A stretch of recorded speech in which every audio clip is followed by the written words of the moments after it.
Ready to transform your content strategy in 2025? Imagine captivating your audience using content that not only inspires them, but also converts them into customers. In this video, I'm going to walk you through how you can craft a content strategy in 2025 that not only builds community, but attracts your ready to buy buyers.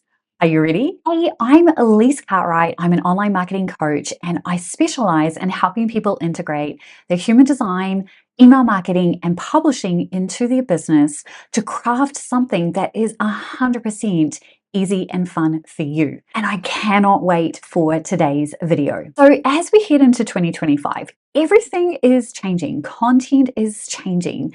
But the number one thing that doesn't change is your audience is always looking for information. So we want to make sure that we are meeting our audience where they are at and crafting content that speaks directly to our ready to buy buyers. So let's dive into how you can do that as you map out your content strategy for 2025. So before we dive into all the things, let's actually take a look at what everything is looking like right now. So you can expect to see more technology changing. We've seen a massive increase in AI tools.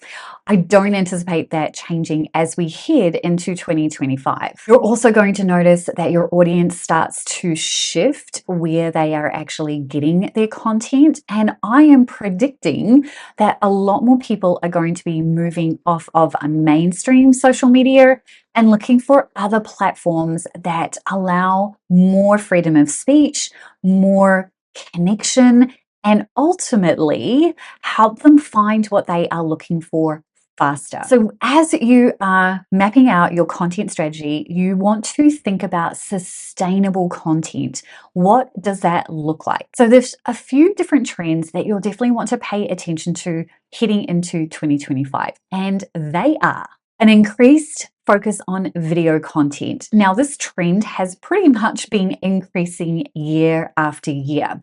So even if you yourself don't like being on video, it's more about how can you meet your audience, right? Our audience doesn't just stick to one way of consuming information. Even though you yourself might not enjoy being on video, it doesn't mean that you have to show your face. You can create faceless content very, very easily. However, I would also say that if you are building a brand and the brand is centered around you, you will want to at some point show your face, right? Don't be afraid to do that. Your audience honestly doesn't care how amazing you look on camera.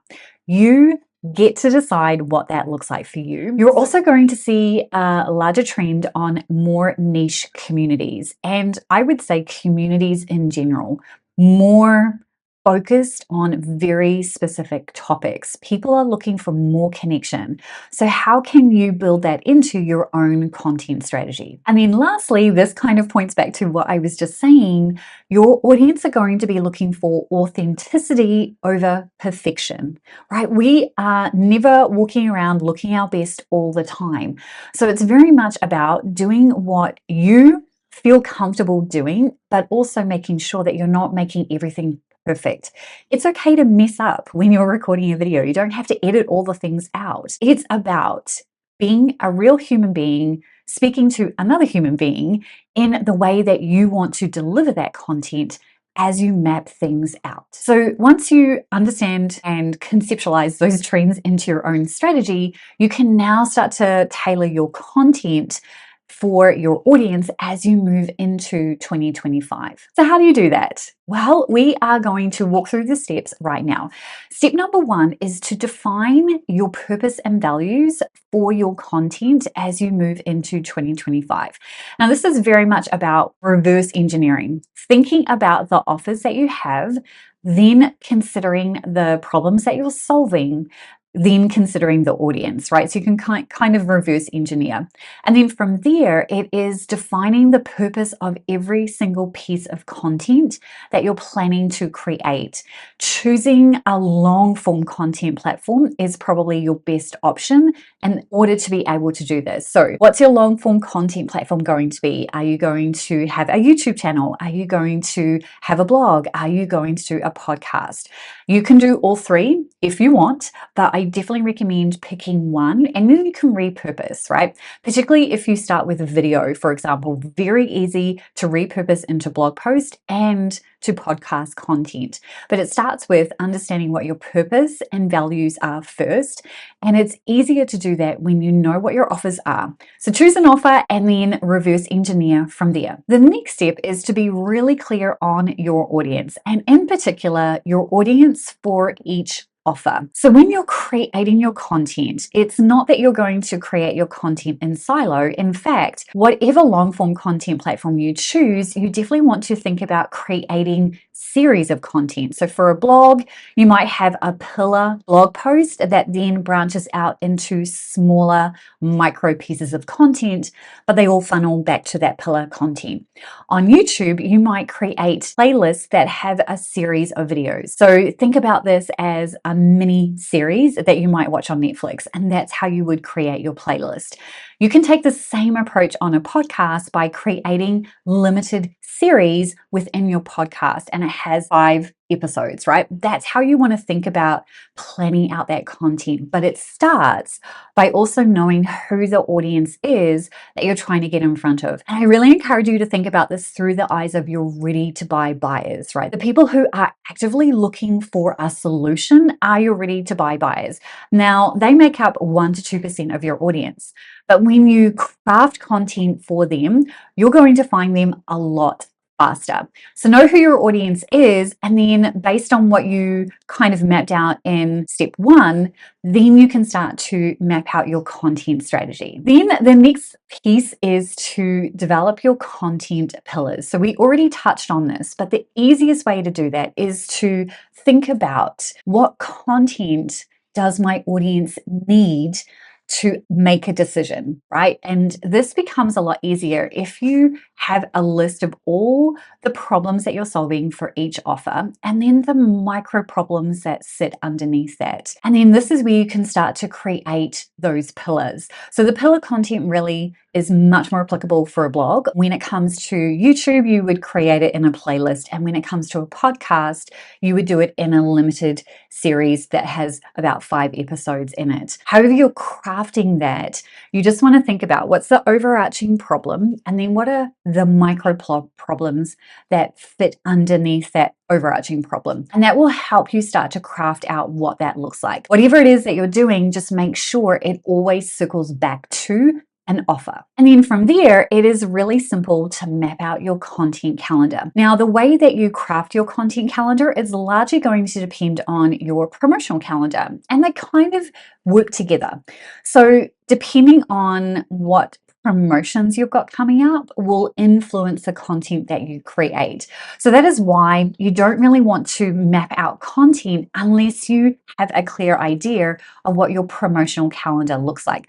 So for example, if you know that in the next month you're going to be promoting your membership and you're going to be promoting a self-study course, then the content that you create should be around both of those 2 particular offers, which means that you might have 2 series that you're releasing on your YouTube channel.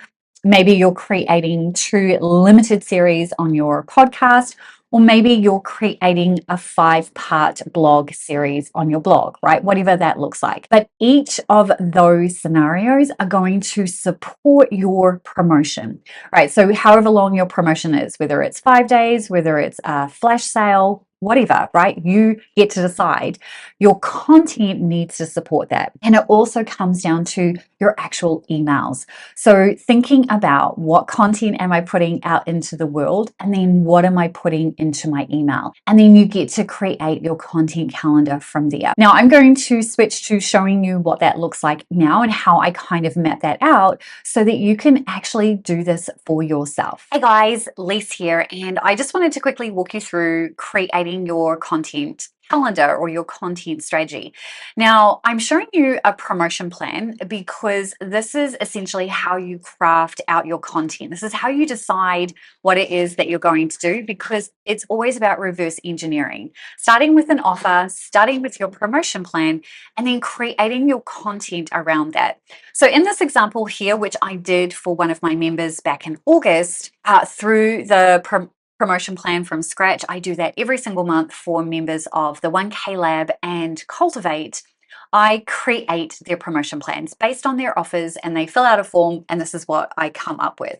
So in this scenario, this person has less than 100 subscribers, and their audience are female gamers, right? That's the information that was provided, and this person is just selling low content books. So based on that information, this is what we come up with. So you can see here that literally there are things happening almost every day. So send an email letting them know about promotion, post on socials about upcoming bundle, nurture content, right? So behind the scenes on how you create your low content books or why you got into them. So anytime that I'm talking about nurture content, this could be a blog post, a YouTube video, a podcast episode, then repurposed into an email. Now, I'm saying post on socials because when I did this live, this particular person said that predominantly she has her audience on social media, not inside her email list. So we were talking about what that looks like.